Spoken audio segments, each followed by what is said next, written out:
everyone. Just wanted to give out a big thanks to everyone that has supported the club throughout the past years. This will be our last lecture of the year, as well as many of our last years here. So congratulations to all the graduates, and enjoy the banquet as well as the lecture. In addition to that, I also wanted to thank you guys for supporting the club and providing us with such amazing memories throughout the year.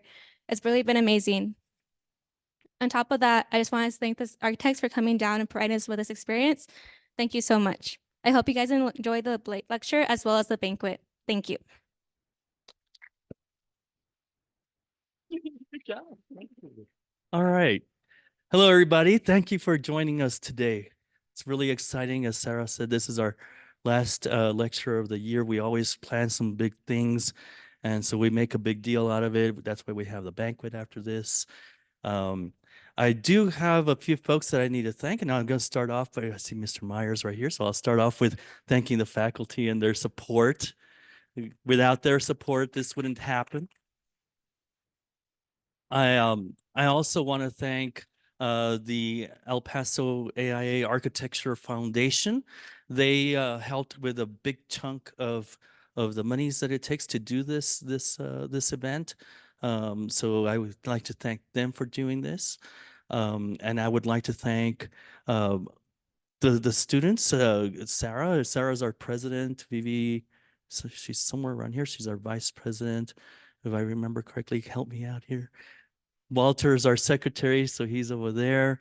Anissa is our historian, and Hugo is our treasurer, right? Yeah, something like that. So it's this year all I did was either write emails or made phone calls to our guest speakers that we've had throughout the year, and they really did all the work. I didn't sell one ticket. So it's kudos to them. We are completely sold out of the dinner. That's all 80 plates that we can fit in the lobby. So we're limited to 80 people. And so they really did a fantastic job. And we haven't seen those numbers in a couple of years after the pandemic. So, it's really good.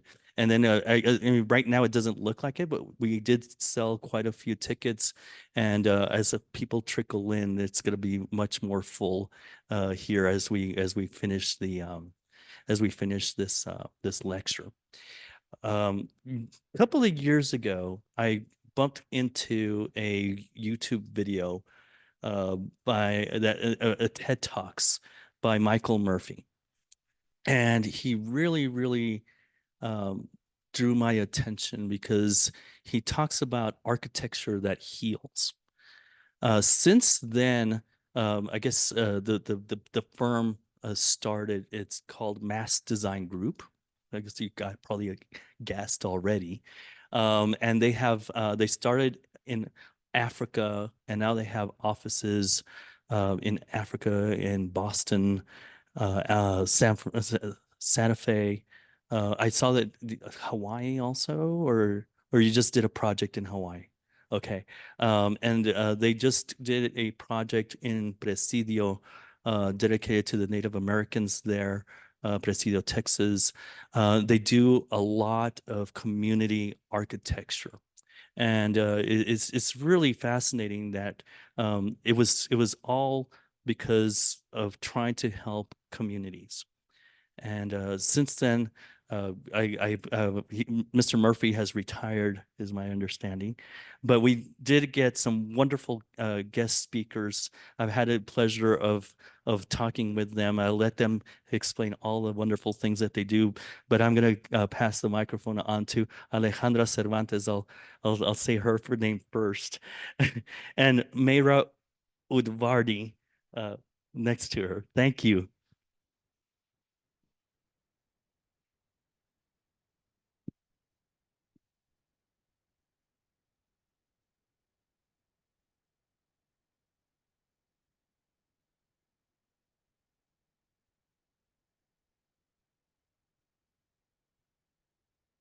Okay. Hello. Whoa. Okay. They both work. Hi, everyone. Thank you for hosting us today. We just wanted to open up by saying thank you. We've been really inspired to meet some of your faculty, some of the amazing students. We spent actually the afternoon at the school. And we were just blown away walking inside to this space that was just filled with architectural drawings and models. And just really took us back. And just wanted to say thank you for all of your work and keep doing that. And we're really thankful to be here and sharing some of our work from Mass. So we're going to share a little bit about Mass, which, as you can see there, it stands for Model of Architecture Serving Society. And we chose a few projects to talk a little bit about how we see some of our community-based architecture play a role in healing borders and boundaries, whether that's real or perceived. We're going to get into it. So we're excited to share those with you. By way of introduction, I think in our first slide, first things first, we just want to say we're both honored to be here together representing a firm that has over 120 other team members in architecture and landscape design, research, filmmakers, all across disciplines, really. And just by my quick introduction, I'm Alejandra Cervantes. I'm actually really excited to be standing here. My whole family's from Chihuahua. I actually was born in Delicias, a city that's like 5 to 6 hours south of here. And it's really odd to see my worlds collide work and where I'm from. So it's really special for me to be here and honored to be here and sharing a little bit about my journey. I'm a director and design researcher at Mass Design Group. My background is in architecture, but I get to do a lot of research, community engagement, and impact evaluation from our projects. It's an area I honestly didn't go to school for, but I've grown to love and really get to enjoy what it means to have the built environment really stretch into other areas beyond traditional ways of thinking about architecture. So Mayrah, take it away. Thanks. Hey, everyone. It's great to be with you today. My name is Mayrah Udvardi. I'm a senior architect based in our Santa Fe studio, just a few hours north of here. I got my start at Mass in 2018, working out of our Boston and then our Poughkeepsie studio. And since then have had an opportunity to work on a wide range of projects, as you'll see some of them today, broad range of typologies and issues, and had the opportunity to move out to Santa Fe, or moved back to Santa Fe after several years in 2020 to help grow our office from a team of 3 to now 13. And it's exciting to get to do this with Alejandra. We've had a chance to work together on some projects, but we feel so distant now being in New Mexico and in Boston. So get to also see her family while we're here and get to meet all of you. So glad to be here.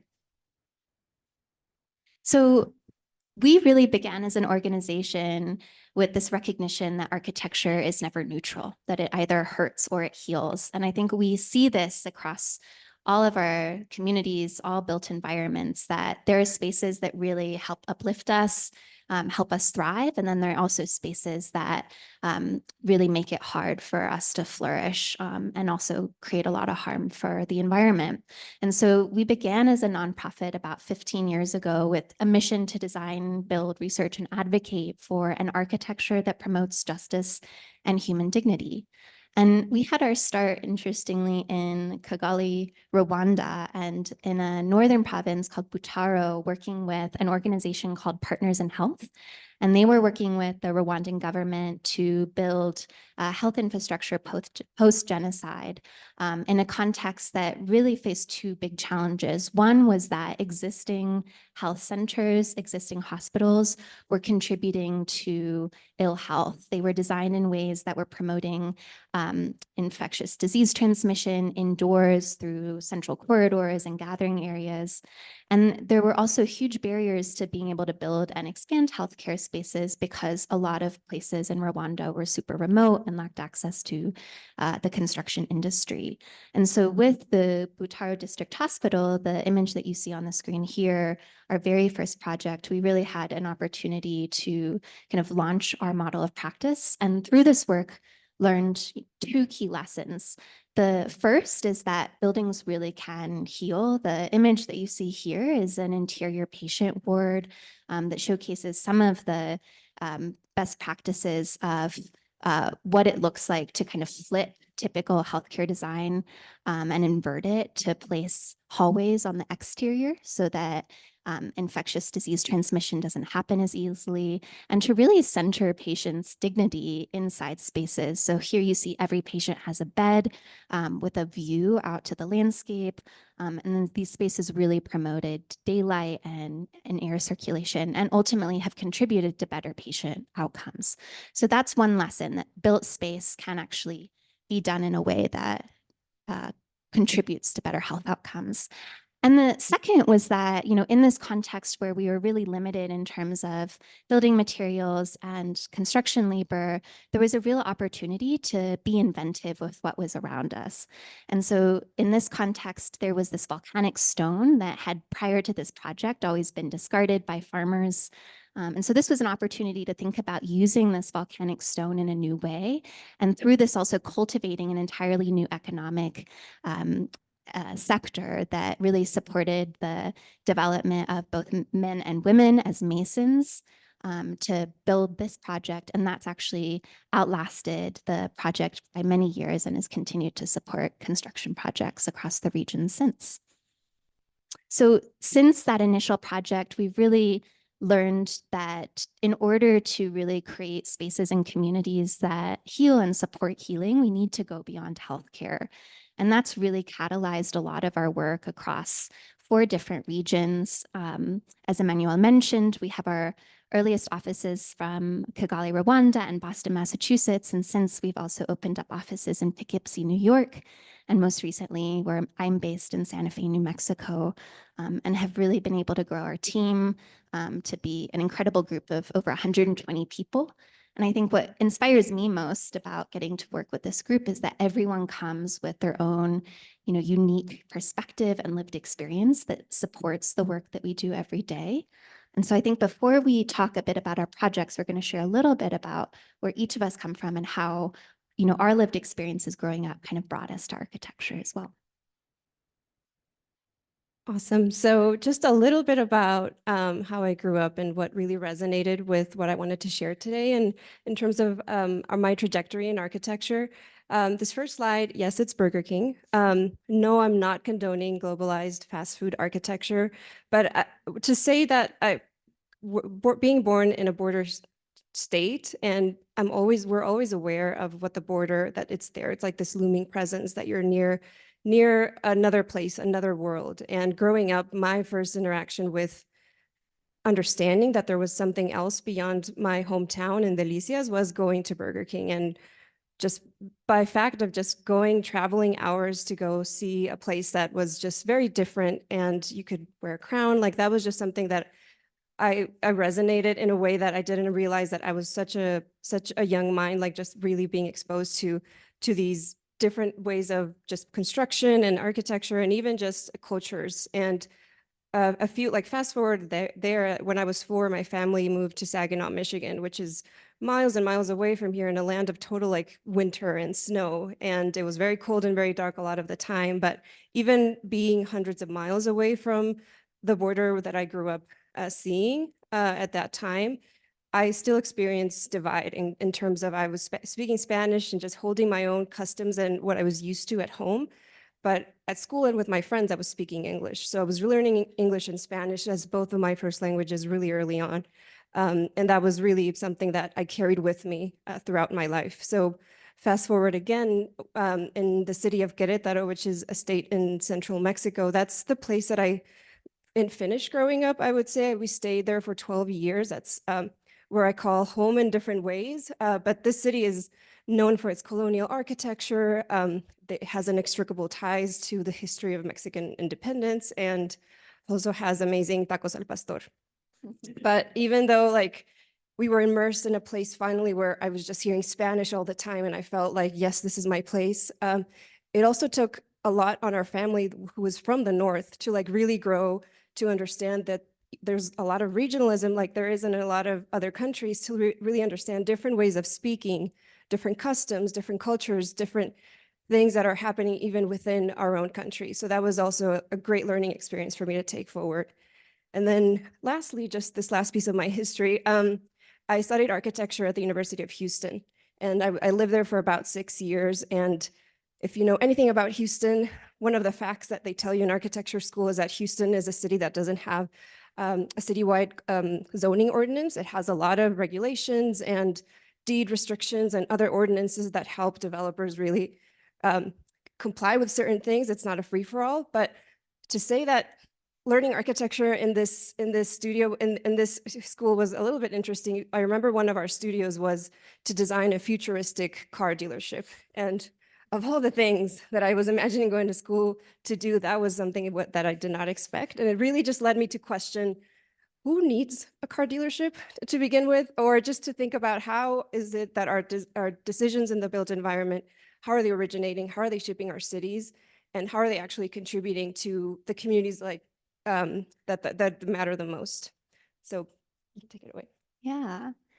And I'd say, you know, briefly, my background has kind of forced me to travel and migrate to a lot of different places. My family's from Australia, so I began my life out there. And I think from an early age living in Canberra, I came to become really aware of these kind of constructed borders that we create through colonial patterns of settlement. And in New South Wales in particular, a lot of kind of false dividing lines between wilderness and settlement that have ultimately contributed to very high fire risks. And that was something that even as a very young kid was super aware of, and also something that's continued to get worse and worse even since I've left. When I was 6, my family moved to former East Germany, to a town called Potsdam. And I had the opportunity to go to this school that was actually a former Stasi office building that you see here. And I think over the 5 years that I was here, really got a chance to experience firsthand what it looks like to rebuild from the ground up. Got to work with my classmates and parents and teachers to basically go to different, you know, construction and rubble sites and kind of reclaim materials and build our playgrounds out of them. And I think this transformation from a space that had, you know, 5-10 years earlier been a site of surveillance with really constructed borders and kind of an authoritarian kind of overlook, to one that was really grounded in kind of community participation and creative vision, shared vision, really stuck with me, and you know, started to plant the seed for me to be interested in design. And then at the start of middle school, my family moved again to the Willamette Valley, a big agricultural center in the Pacific Northwest. And because of our circumstances at the time, we spent a few years in farm worker housing. And that, I think, really exposed me to, in particular in the United States, the kind of spatialized segregation and inequality that exists across our built environment, and the way in which that shapes each of our ability to access resources and opportunity moving forward. And I'd say all of these things kind of contributed to both of our understandings of the places that we now get to work within across the US, and the way in which each of the sites of the projects that we work on, you know, whether the communities we're working with or our partners realize it or not, are all sites of land cessions, of scaration in some form or another. And to be able to really recognize that as we move forward with this project work, I think is kind of a base understanding for both of us. So before we go on to our project examples, we would just wanted to offer this question as something to keep in mind as we go through some of these. Just keep it in mind on how you can use your platforms and even your skill sets as designers or even researchers to heal social divisions and bridge some of the physical boundaries you might encounter in your work. And as Mayrah and I were putting this presentation together, we were reflecting on what were some of the key lessons that we wanted to offer. And in no particular order, I would say that these are some of the most meaningful lessons that we wanted to find a way to merge some of our design process examples, but also how our design can create impact.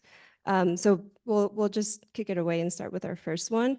This one we're calling Broaden Project Stewardship. And for us in design, it means to consider who's at the table, who's being invited, who's excluded, and if we're making sure that we're trying to reach those that are the hardest to reach in our projects. So as a design process example, this is a project we did in 2022 with Alight and in collaboration with IDEO. This is a sort of an exploration into how to create long-term to medium-term housing for Ukrainian refugees coming into Poland. This was at the beginning of the Ukraine and Russia war. And Alight, who really supports refugees all around the world, reached out to MASS and IDEO to help them understand what were the most essential needs that Ukrainian mothers and children, who were the primary group coming into Poland at the time, what were their needs to seek that kind of safety and mid to long-term stability beyond the emergency response that they were already providing. And we, on the next slide, we just developed a series of different spatial design guidelines and service design guidelines that were informed by us being on the ground for a few weeks at a time in Poland, connecting with nonprofits, first responders, others on the ground, just connecting with direct refugees that were coming in from Ukraine. We met with a lot of mothers and children alike to really understand what would it take for them to find that sense of just relief, even if temporary or even if long-term. I think that was the period of most uncertainty, and still to this day. I think for me personally, it was a very humbling experience to get to experience as a designer, architectural designer, that was kind of confronted with the complexity of engagement and really serving people that are going through different and very complex challenges in their life. And as one example that I'll offer from our workshops there is, we really tried to cast a wide net on who we were connecting with. And teenagers are one of the, across projects, one of our hardest demographics to reach consistently, intentionally, and thoughtfully. For this particular group that we were able to meet and sit around, we wanted to just ask our question right away, like, what do you want to see designed? And we really needed to step back and just offer a different way to communicate. And for them, it was, we actually asked them, what do you remember as a kid wanting to be when you grew up? And it was a simple question that everybody could answer, even the adults in the room. And it sort of leveled the playing field to just kind of open from that space, so that at the end of the workshop, what they ended up coming out with is they were wanting to design a space that made everybody feel welcome, but they wanted to create something. I think everything that we've heard and read about research for how to design for youth is there has to be adaptable spaces to have, like maker spaces and video games and podcasts and a lot of multimedia type of spaces that are adaptable. We could have found this through research. We didn't have to do this workshop, but I think that nuance and just hearing it firsthand from these teenagers went a long way in us coming back to a light to say, this is what you should be paying attention to. The more teenagers come into this space that you want to serve, that's something you should keep in mind as well. The Franklin Park Action Plan is another example here that really speaks to the importance of broadening project stewardship. Franklin Park is Boston's largest public park. It's also at the city's geographic center, as you can see here on the map to the right. And this is a park that was actually designed by Frederick Law Olmsted at the turn of the 20th century and began to be built out. But as a demographic transition around the neighborhood surrounding the park started to take place, to welcome in more immigrant communities in the kind of mid 20th century, the city started divesting coincidentally from investment and maintenance of the park. And so for the second half of the 20th century, a lot of the park stewardship actually fell on neighbors and residents. A few years ago, the city of Boston kind of re-emerged to reinvest in the space, and Boston Parks and Rec began to work with us and two other landscape architecture firms, Reed Hildebrand and Agency Landscape and Planning, to really think about what the future of this public space, this public amenity would look like. And when we began this, it was about a year before the COVID pandemic started. And we realized really early on that in order to engage the folks around the entirety of the park and not just the kind of wider, more affluent communities to its west, we'd need to really think about what engagement looked like. And that meant in many cases, going door to door and talking to people individually or attending events that designers often overlook. And then at the start of the pandemic, we had to transition to kind of a hybrid mode of engagement for the remainder of the action plan work. And at the same time, the racial reckoning started activating spaces like Franklin Park that you see in this image to really drive home the importance of centering spaces and conversations around communities that have historically not either had equitable access to public spaces or to due process. And so, this process really drove home to us two key needs and priorities for the plan. The first was that the plan really needed to center actionable design interventions to rethink the perimeter of the park. Particularly on the east and south neighborhoods, there had become these kind of reinforced arterials that really blocked people from being able to physically access it, but also perceive access to it. And so thinking about creative ways to partner with other agencies across the city to kind of rectify that was really important.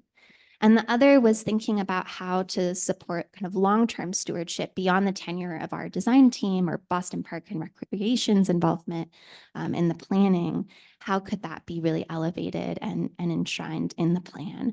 And there were kind of 4 key ways that we looked to do that.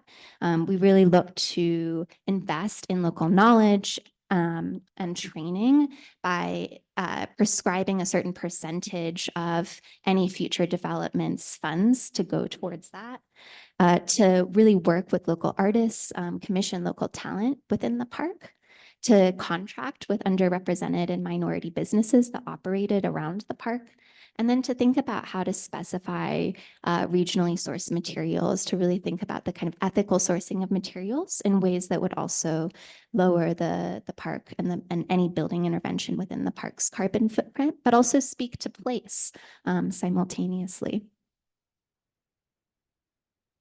Awesome. So our next one is having a purpose, and it's really a fundamental lesson, I guess, for a lot of different things that we get to do. But I think it's something that we feel like it's something we could cultivate even from our work in studio and throughout our career, just making sure we have a clear intention in a lot of our design engagement that we do.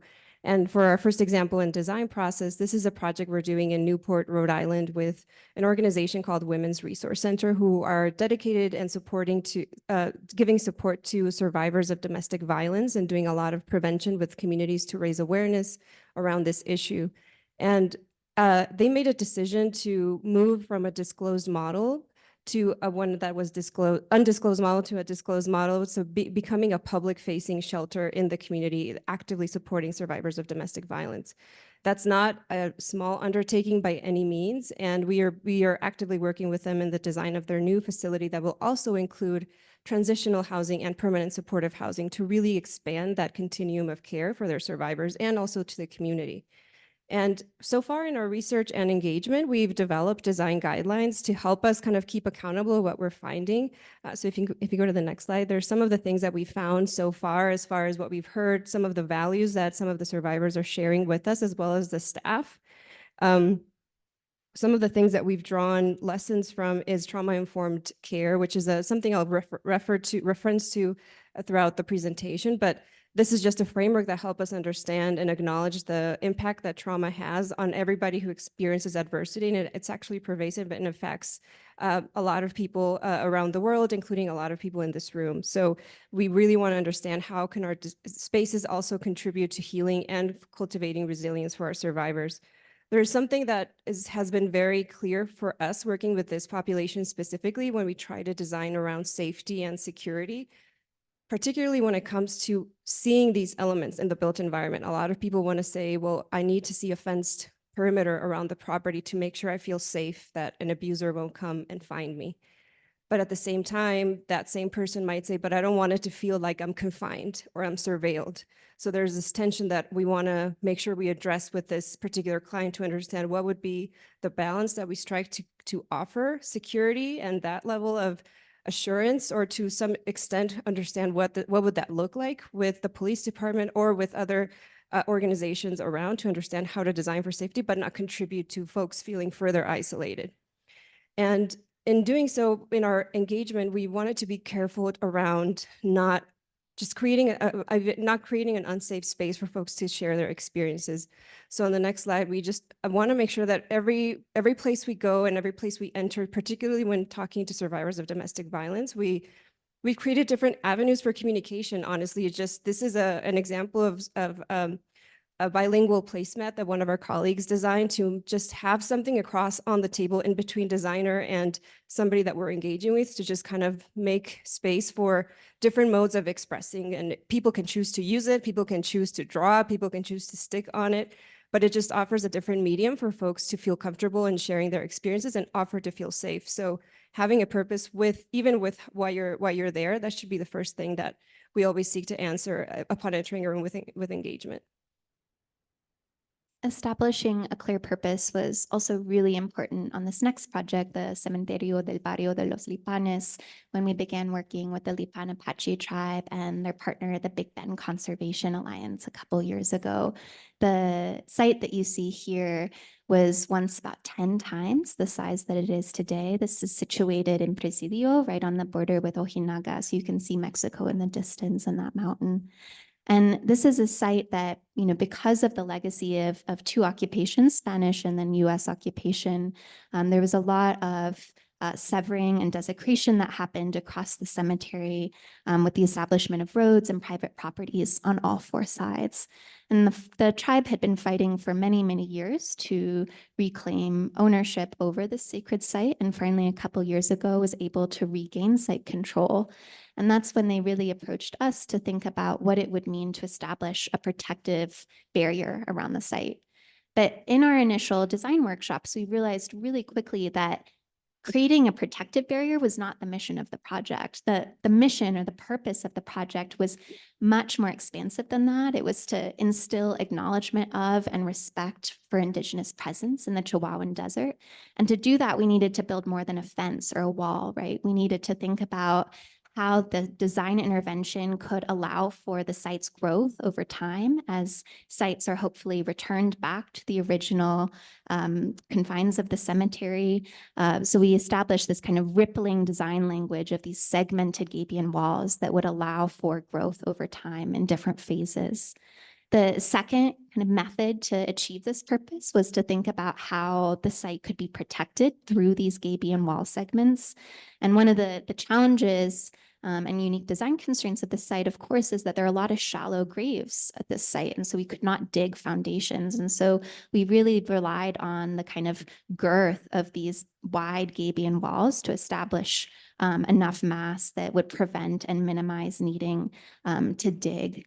And the gabion walls also speak to the kind of existing language of the cemetery, because a lot of the kind of old burial mounds have sentinel stones placed on them. And so the same language of the sentinel stones is then pulled into this design language within the gabion walls.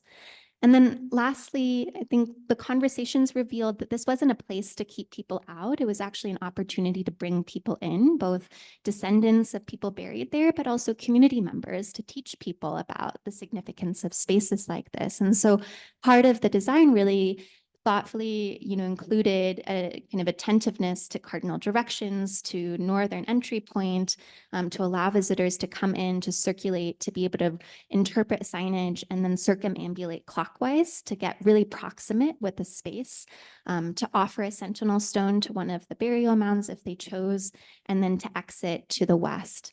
And so all three of these kind of design methods really culminated in a space that people got to activate for the first time a couple of weeks ago, and we had the project opening.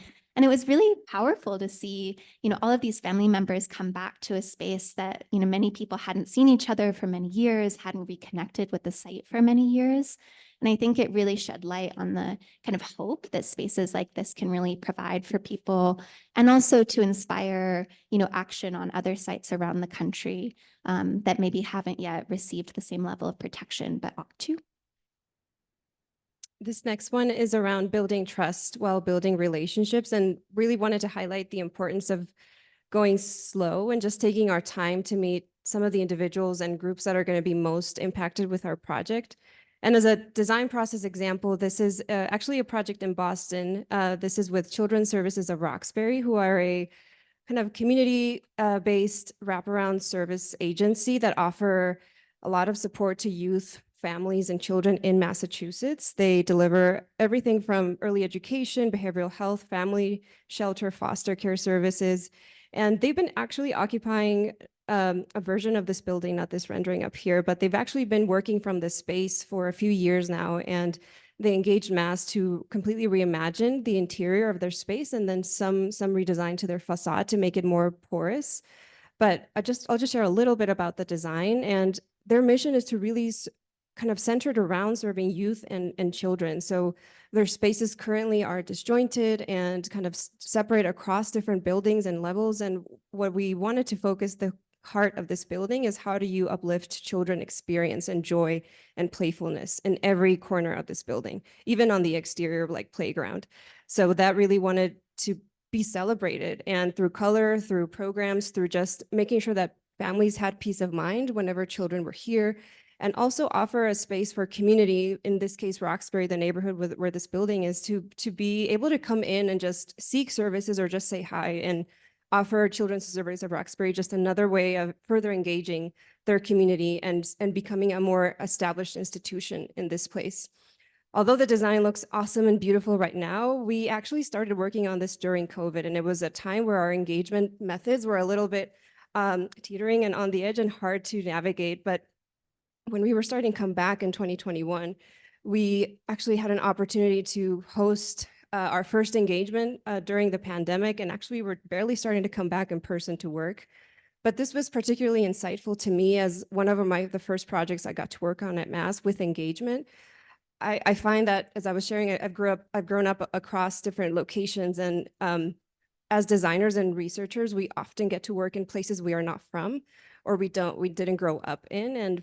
And for this project, it was unique for me to understand what the strategy could be, so I didn't feel like I was kind of just parachuting in, or that our team was parachuting in. So we worked with our partner to help us understand, like, how do they do outreach, like have them kind of lead us, and we could plug into something that they were already doing. In this case, they were already kind of wanting to host a block party to kind of welcome kids back to school, but also welcome kids back into a new normal life. So it was socially distanced. It was fine for the time, but we just found it a very like informal, low key, low stakes way of connecting with community members and inviting them to already come to visit a place that they know very well, with people they knew very well. If they wanted to talk to us, they did, and we just offered a few different ways that they could engage and talk with us to imagine what the place could look like in the next few years. So this really kind of taught us to, like, how do you build relationships and trust long after we go away and like design is complete. So really setting up our partner to continue to foster those relationships with our community. A lot of our partnerships have actually outlasted a single project and transformed into kind of larger scale systemic change through multiple projects or through larger scale planning. And sometimes that involves years of relationship building. In the case of the example you see here, we've been working with Caddo Nation in Oklahoma for the last year and a half or so. And we really began our work and our trust building with them in the design of another childcare facility, the Caddo Child Care Center, which will be the first purpose-built building that the tribe builds, and the first building that they actually build themselves with their newly founded construction company. So super exciting. And I think one of the things that we learned, very quickly in this process, as we were designing a childcare center that, would support this model of holistic, child-centered, culturally rooted design that could support children and their families through, a wide variety of services, libraries, storytelling space for kind of intergenerational connections, things like that. I think we also came to understand some of the kind of definitions the community had for cultural resilience as well as physical resilience. So this is kind of a catalyst, in a way, a seed for, I think, bigger aspirations that the tribe has to really be developing in a way that promotes cultural and physical resilience more holistically. So while this is under construction, that's a photo from a few weeks ago. As of today, I think all the framing is up, which is really exciting. We've been launching on a kind of bigger picture, more holistic planning scope with the tribe, working really closely with department leads from across the tribal administration to think about what kind of a planning roadmap would look like for future development, and what that would mean to really integrate these kind of 5 petals of work to think about mobility and access and green infrastructure and housing and economic development and public facilities, and to really understand how all of those are really tied to each other to support this kind of model of physical resilience that goes beyond FEMA's definition, to really think about how culture can be rooted in that. And so that's going to really, guide a lot of the development and the partnership that we have over the next few years. So this next one, rely on your team, might feel or look a little bit odd in this presentation, but honestly, for our work to really take off and take shape, it really starts with how we're able to learn from each other and understand how we could work together and rely on each other. And for this design process example, this is an affordable housing project in Revere, Massachusetts, just outside of Boston.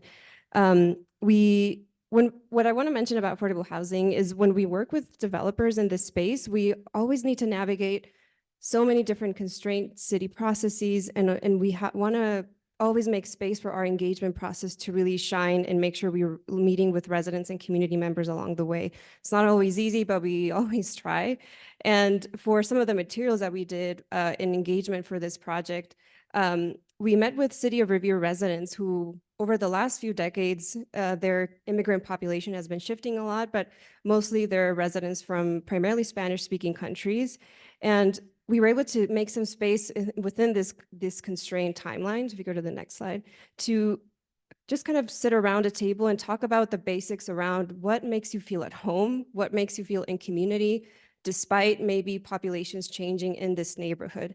And personally, like, I feel like belonging and finding a sense of purpose is one of the key things that we keep hearing over and over again from residents, to make sure they feel like they can stay longer in a place, that they don't get priced out, that it doesn't further gentrify their communities. And it was very important to kind of help us as a team shape our understanding of this community when we were designing the different spaces to have those exchanges occur. And I keep saying we when I talk about our team, but it's really true and resonating. I feel like I'm in an engagement role, but I'm also an introvert. So speaking in front of a lot of people is not my thing. But I always see a lot of voices shine, and I love stepping back and having these moments happen. Like when a resident ambassador like Raimundo here, he just kind of owns and commands a room and wants people to listen what he wants his community to look like and be shaped around.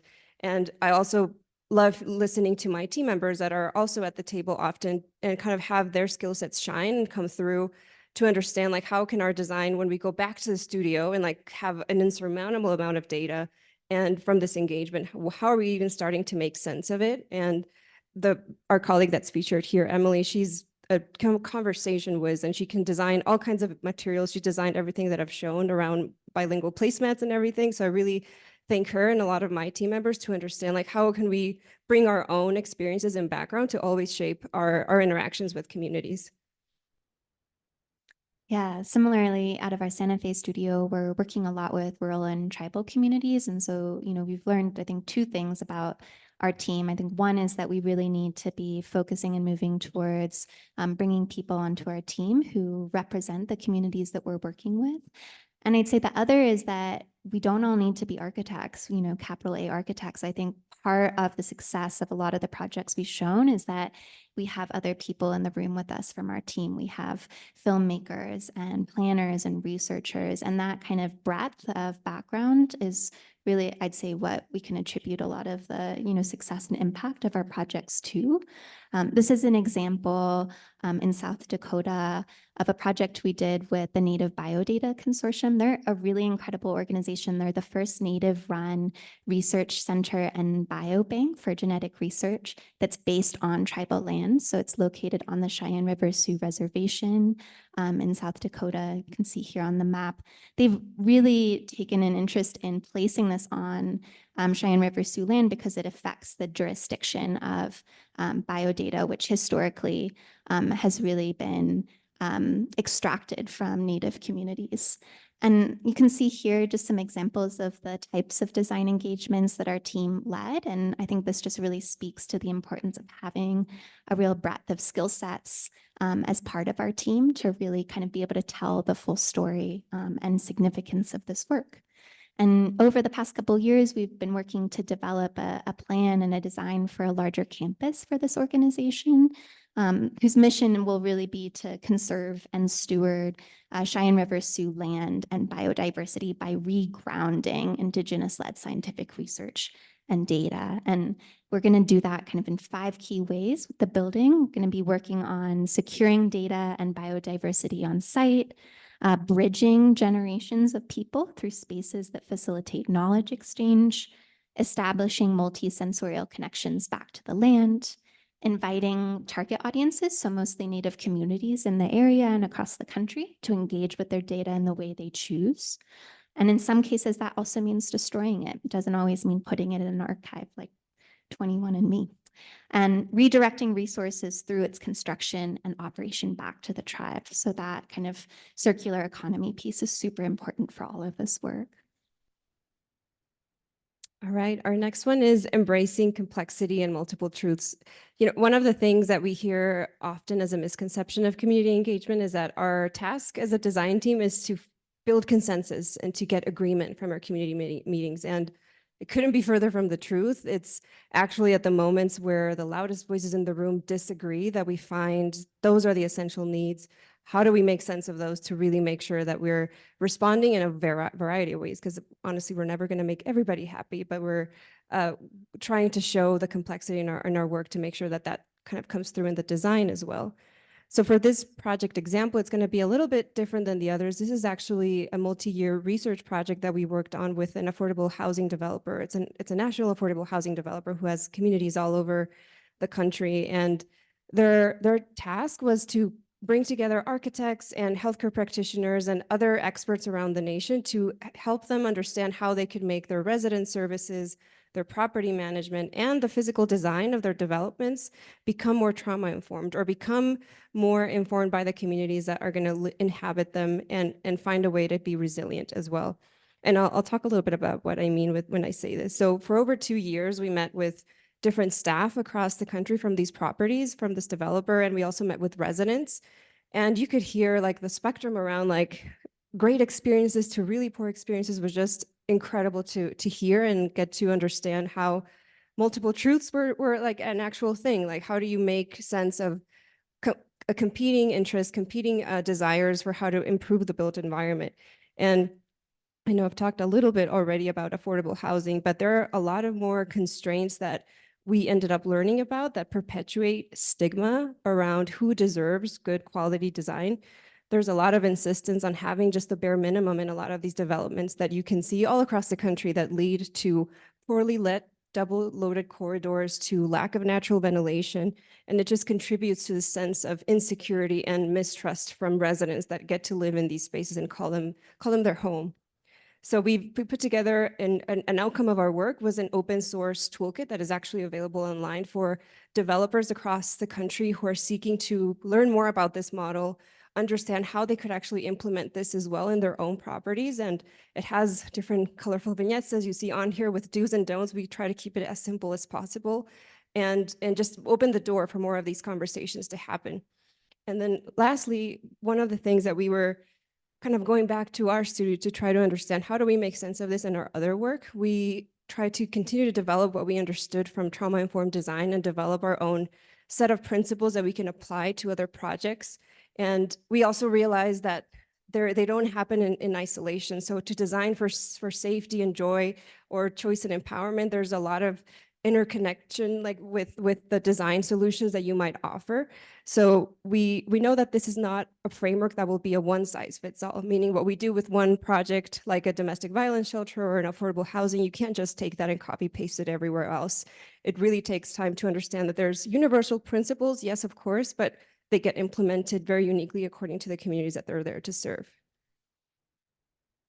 Another example of a project that really relied on kind of expanding the design to embrace multiple truths is the Snow Country Prison Memorial that honors the experience of Japanese Americans interned at Fort Lincoln during World War II. And this is a project we've partnered on with the United Tribes Technical College, who now maintains and runs the site as a school, as well as consortium and advisory group of Japanese American descendants. And Fort Lincoln has a really interesting history. It's in Bismarck, North Dakota. It was originally founded to really control and cordon in Native communities in the area at the turn of the end of the 19th century. And, you know, since has had a lot of different lives because like so many kind of pieces of military infrastructure across the West has kind of lost its initial purpose. So during World War II, it became a site that unlawfully imprisoned Japanese Americans for several years before the end of the war. And then in 1968, the site, lost its purpose again, and then they decided to turn it back over to the 5 tribes of the area to run as this technical college for students in the region. And in the 90s, former victims of incarceration and their descendants started to kind of trickle onto the campus looking for answers and healing and closure because so little had been discussed about the site. And so soon afterwards, the college actually committed to designing a memorial to honor that history. And through the design process, we really also, learned through conversations with the college and with descendants and others that this memorial was more than a kind of commemoration of the history during World War II, but it was actually a commemoration to this kind of spirit of resilience and of resistance to oppression that moment in history had demonstrated, that previous moments in history by Native communities had demonstrated, and that we still see today with fights to kind of protect civil rights, both on the border and elsewhere.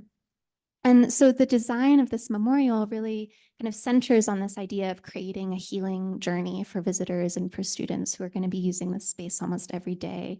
And it really begins with this idea that to really understand the significance of the space, you need to acknowledge that it exists. So that's step 1, is just acknowledgement.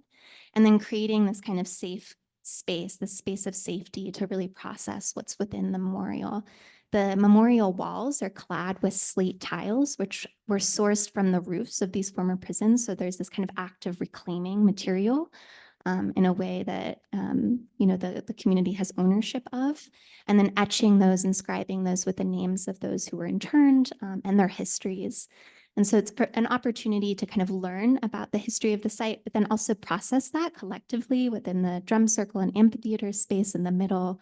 And then if people choose to be able to commit to standing up for civil rights and fighting these forms of violence in the future by either placing a tsuru, like a paper crane, or a prayer bundle within a cavity of the wall to kind of build up kind of a collective momentum and a collective call to action. Lastly, for our one of our last lessons here is lean on your lived experience. So we've taken time to really learn what it means for us to show up as designers and lean on our own experience when we go into different communities and start with work with our projects, particularly being mindful of any biases or assumptions that we're bringing to the work. And for this project example, this is in the state of New York. This is Sojourner Truth State Park. We're working with the New York Parks and Recreation Department to redevelop a master plan, and it's actually a collaboration with Field Operations, which is an office in New York City. MASS is doing and leading all of the community engagement to inform the development of the master plan. And it's a massive project, and I mean that literally and figuratively. It's over 500 acres of parkland. It's a state park that's been designated for a few years, but the site itself, these 500 acres of land, has seen so many histories that used to be industrial sites. There's remnants of brickyards and other kinds of industrial uses over the years, let alone the different kinds of uses that Lenape people and Esopus people used over in time immemorial. And part of our engagement task is to connect with the Kingston community. So this park is located just outside of Kingston, New York, and outside of Poughkeepsie, New York, and other neighboring cities. So our task is to just look at how communities are interacting with this public land. New York parks saw a decline in visitorship over the years and then a spike during COVID. So this led them to really question, like, what would it take to redevelop this vast amount of parkland into making sure that it's continuing to serve New Yorkers, but all their visitors from out of state. And one highlight of our engagement thus far is that we've been connecting with youth, elders.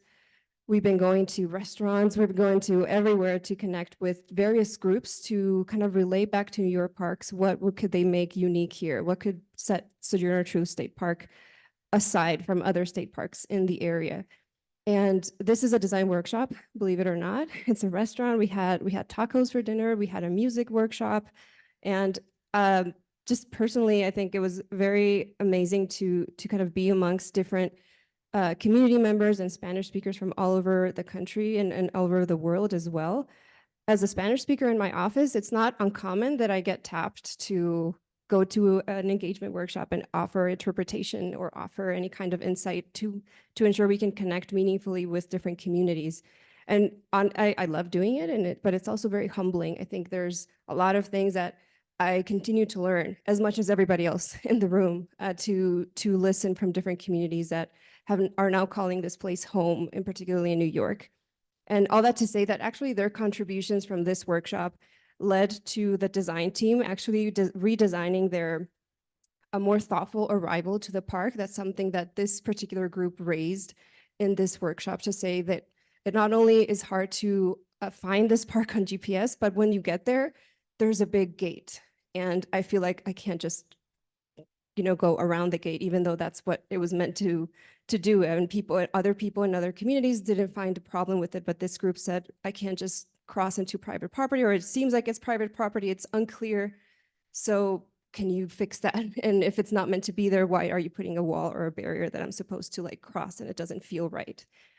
So that was a very insightful moment for our design team to understand how even the experience of going to a place starts even before you get there. And that was something that we owe to this community that we met. Awesome. And the last example that really speaks to this idea of, getting to work on projects that allow you to convey or really celebrate your lived experiences. This project that's probably the closest to home that we've shown so far in Albuquerque with the Three Sisters Kitchen.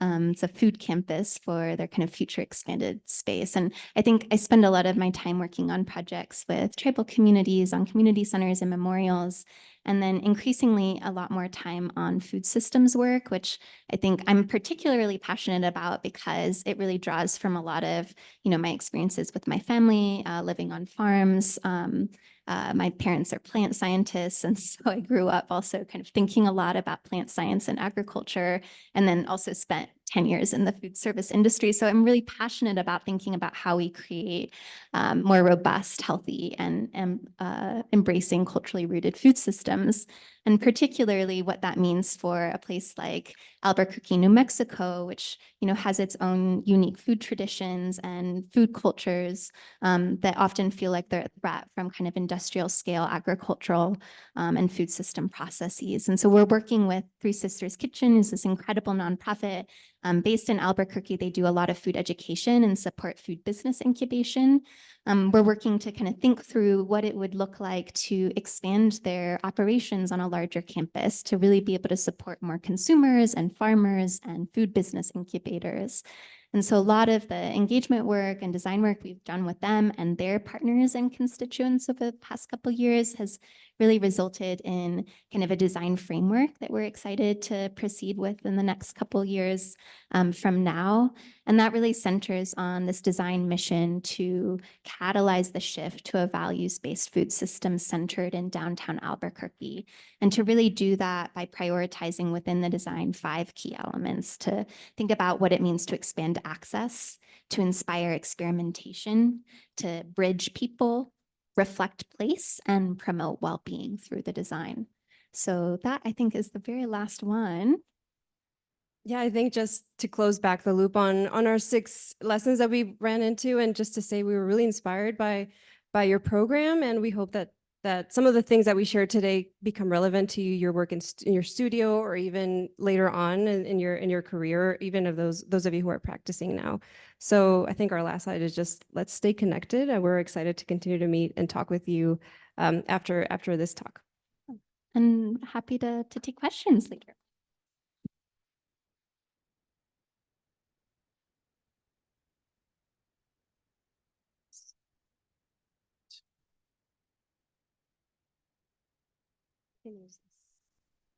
All right. Okay. Yes, let's take a few minutes for questions and answers. Does anybody raise their hand if you have a question? Not everybody all at once, please. Oh, okay.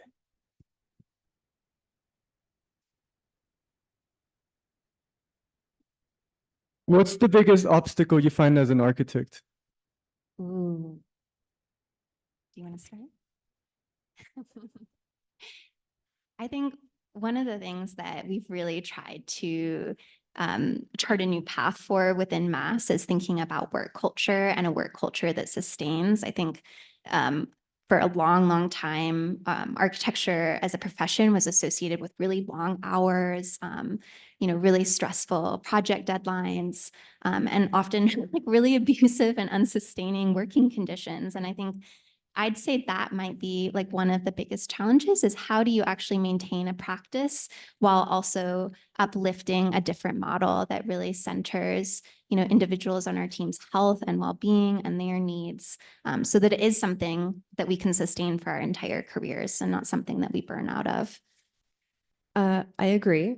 And also, I think one other thing, reflecting back on some of the projects that we showed, it's actually pretty remarkable that we've been able to do engagement at this level with a lot of projects, but it's not always an easy way to get there. Even though we're a different model of business and just trying to make sure that we're doing something different to create impact in our communities, we're still working within a larger system of the architecture and construction industry that doesn't always make space for that, or it's not always easy to fund, or it's not always easy to like charge partners who are also nonprofits for our research, for our community engagement. So that's been a challenging model to understand, like in what way are we actively contributing to the system, and what way are we trying to disrupt it, and in what ways can we leverage other kinds of relationships like philanthropy or other ways to make sure we fund projects, to make sure we see examples like this, to make sure we see communities really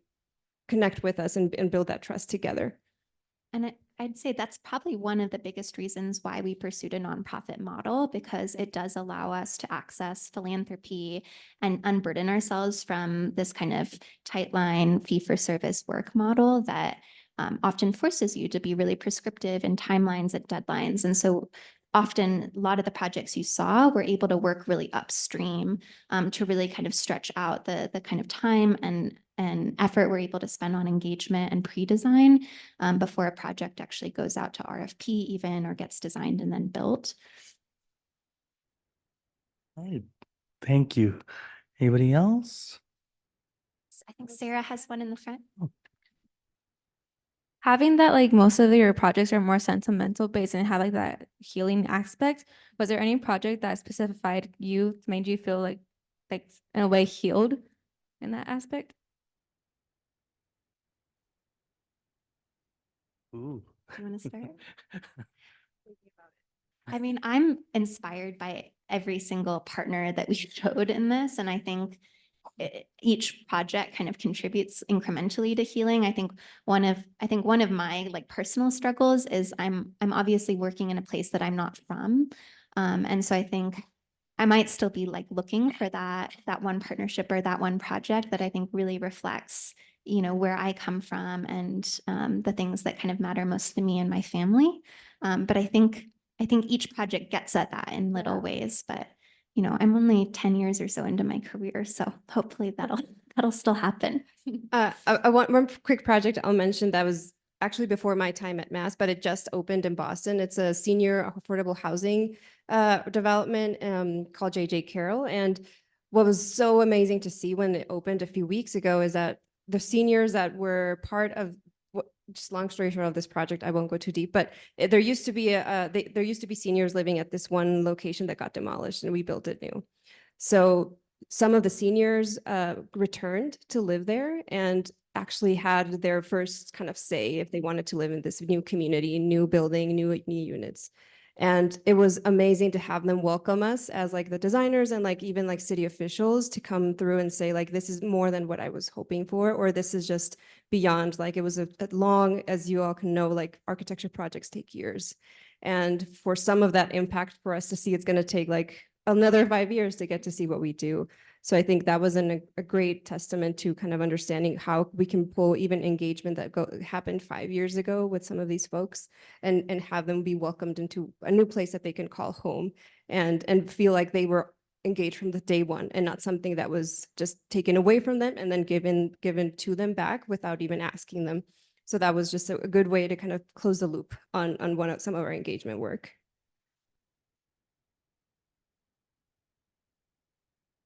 Hello. First of all, thank you for your presentation. They are great projects. Just want to circle back on the nonprofit business model. I think that's a very strong thesis, right? To set up a business as a let's not do business, right, model. Because I also notice you don't call your projects clients, right? You're calling them partners, right? And I think that's very powerful. I just want to call attention to that. And can you elaborate more how did that change the perspective of the projects, like changing that starting square from looking at people as for-profit clients or users and shifting it to a partner? I think that's very interesting. Do you want to go, or I can? I You can can start. I can start. It's a great question.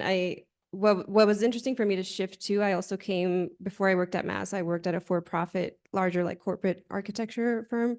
And the shift when I started working at Mass was not just the language of, oh, there are partners. I thought it was just a language, but it's actually being a nonprofit is, we talked about our mission statement at the beginning, is we work with primarily other nonprofits too, who also have their own mission statements. And some of the ethos that we start with our work at Mass is we start developing, Mayrah talked about some of that in her projects, but we develop a project mission together. So that kind of language is already natural for nonprofits to kind of step into and articulate values, articulate principles, and our design process is set up in a way to, that's our first kickoff meeting with all of our partners, just setting the mission of the project and like acknowledging the same kind of way of talking about the project, making sure our team is aligned, making sure we're also contributing to it. And in that way, that's one of the ways in which, by being a partner, even in our scope of work, that's also a language we explicitly use when we develop our scopes of work with these nonprofits that we work with. So that kind of transcends even throughout the development of the project as we keep coming back to this mission, keep coming back to the different principles that we set up in the beginning, even when projects get complex or things get value engineered inevitably. I think we still want to make sure we have a roadmap that we're accountable to. And that starts with setting that language together. I don't know if you would. I totally agree. I'd add to, two other thoughts. One is that a lot of, like I mentioned, a lot of the relationships we have with clients or with partners are multi-year. And so it does turn into something that feels very much like a partnership, right? Because we have kind of larger ambitions that we've established together rather than something that's transactional just to get that job built. So I think the time piece is part of it. And I'd also say there's kind of this sense of kind of mutualism that's established with that shift in language that, we're not just there through a transaction to kind of deliver something, right? And it's kind of the onus is on us as the provider or the service provider, and then we hand it to the client. But there's also this kind of obligation on our partner side too, to kind of fulfill their roles and responsibilities in the work. And in many cases, that actually means our partner taking on a deeper role in engaging, because as people often from outside of a community, we're not the best ones to be leading engagement or leading kind of long-term relationships. Our partner is often the best one to do that. And so I'd say kind of a shift in that language also kind of holds both of us accountable in a new way that maybe isn't quite as traditional. Thank you. I think we have time for 2 more questions. Anybody? Thank you. Your work is very inspirational, and it's very noticeable that you have a lot of passion for your work. And I can't imagine all the challenges that you've gone through and not only you, but also throughout all the branches. What would be your best advice, not only for us aspiring designers, but also for acting professionals? And when we face these types of challenges, how we can find our path to continue creating a positive impact and be motivating to, just like how you do, heal not only through people and through physical aspects, but also like basically healing through the time of the past, present, and future. Man, how much time do we have? I love that question. Gosh, I would start,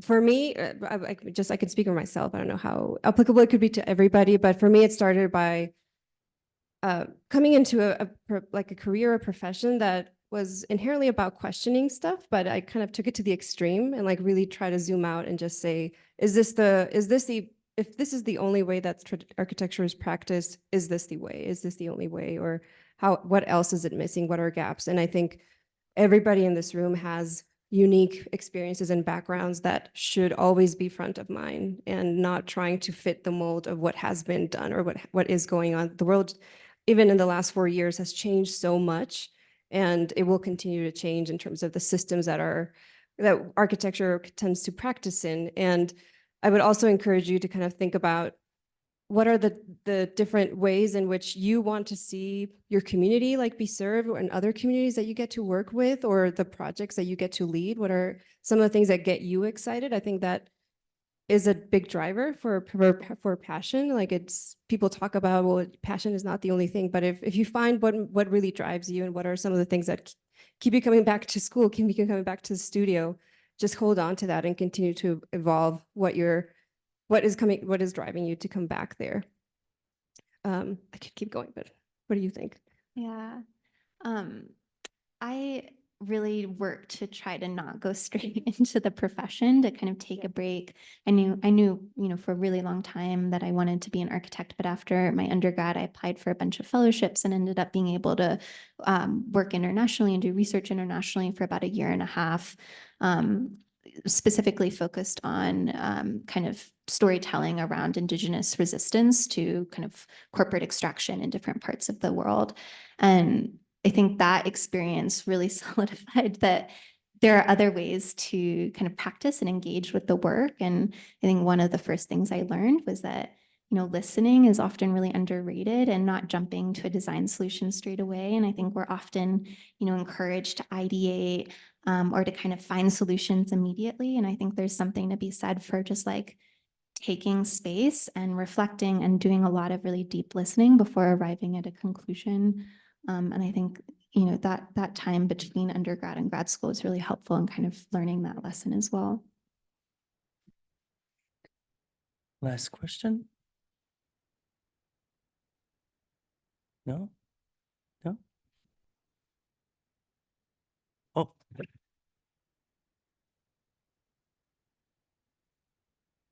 Great lecture. Thank you for speaking to us tonight.